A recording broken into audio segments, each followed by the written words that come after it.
Bonjour, bienvenue à toutes et à tous sur Cocotte TV. Aujourd'hui, présentation du Inwin 909, un boîtier absolument superbe. On s'attarde pas sur le carton, on passe tout de suite au boîtier.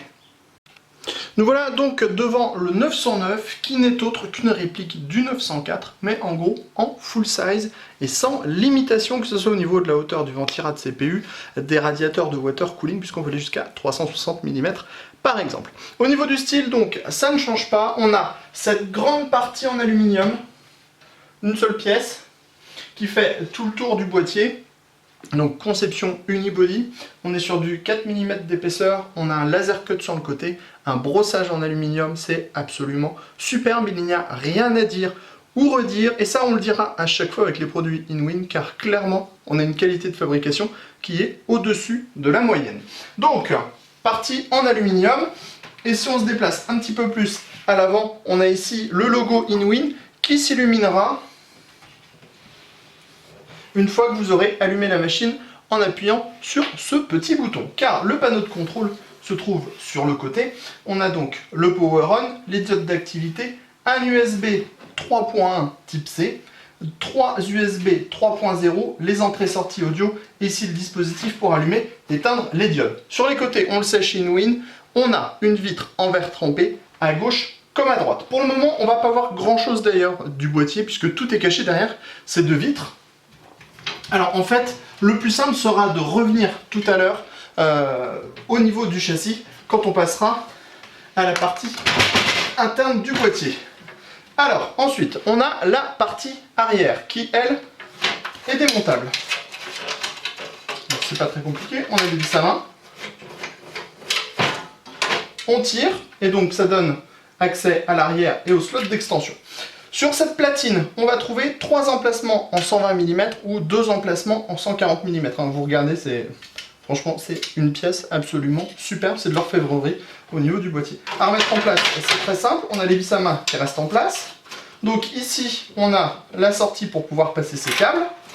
Et donc là, la possibilité de mettre 320 mm ou 240 mm ou alors du radiateur de water cooling en 360 mm maximum. Ensuite, dans le bas, ici, nous avons l'emplacement de l'alimentation. Clairement, les découpes, elle est absolument magnifique aussi à cet endroit-là. Par contre, on le voit, le dessous n'est pas du tout ouvert puisqu'on a juste les pieds en caoutchouc sous le boîtier. Et donc, l'alimentation devra obligatoirement s'installer ventilateur vers le haut. Mais comme l'air chaud monte, pas de souci. Et comme on a de plus en plus d'alimentations qui sont passives, ça ne pose pas de souci non plus. Alors, on fait un petit peu de musculation parce qu'on ne vous a pas parlé des dimensions et du poids, mais ce 909 est quand même un boîtier qui est lourd puisqu'on est à 17 kg. Les dimensions, elles sont aussi assez énormes puisque le boîtier il fait 540 par 231 par 575 mm.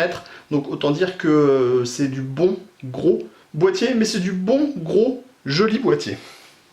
Sous le boîtier justement, on retrouve encore l'aluminium et donc 2 larges patins en caoutchouc qui feront qu'on va limiter au maximum les vibrations.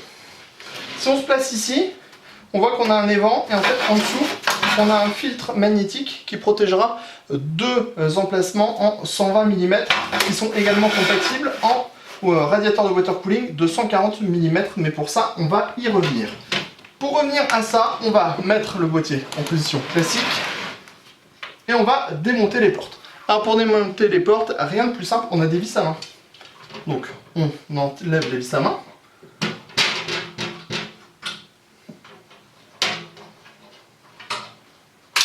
On en a 4. La porte ne va pas tomber, je vous rassure tout de suite. Et en fait, la porte, elle est montée sur des patins en caoutchouc, ce qui évite qu'elle vibre. Ensuite, elle est serrée. Et comme c'est du verre trempé, c'est plutôt solide. Et ensuite, on attrape la porte et on retire la porte. On va faire la même opération de l'autre côté. Donc, 4 vis à main.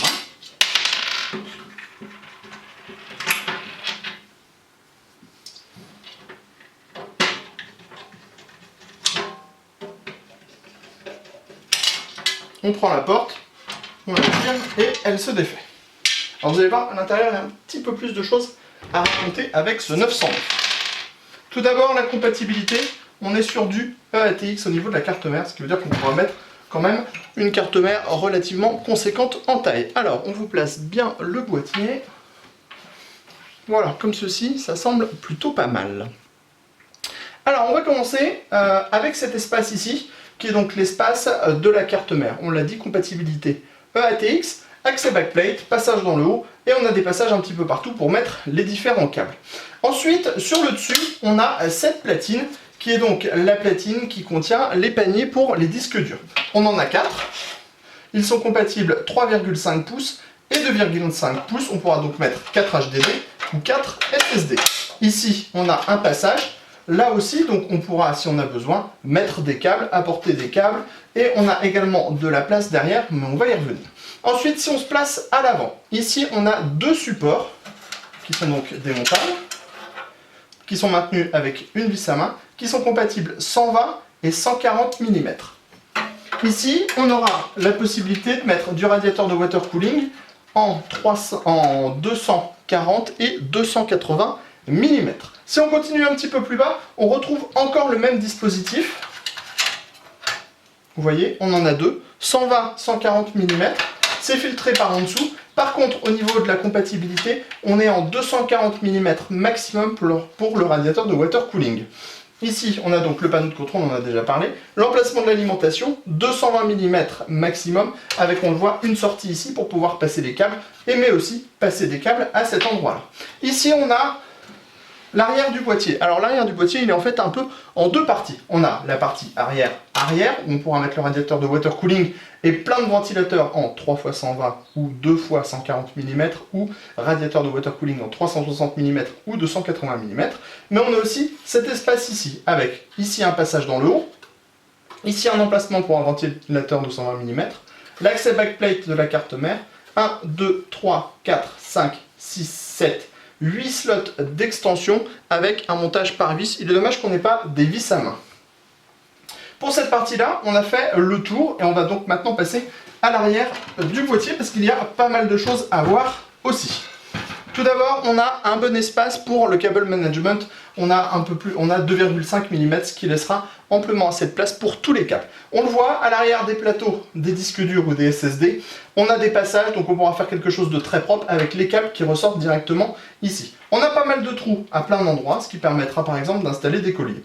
On note aussi la présence de 6 petites platines pour installer des SSD. Donc ça veut dire que on démonte le plateau, on met 4 vis, on remet le tout en place et on a un SSD qui est installé dans le boîtier. Ensuite, on le voit et on vous l'avait dit, on a plein de passages à plein d'endroits. Donc par exemple ici ou encore dans le bas, là pour remonter directement sur les ports de la carte mère et à cet endroit-là. Clairement, le boîtier, c'est du in-win, donc ça ne fonctionne pas vraiment comme ce que proposent les autres.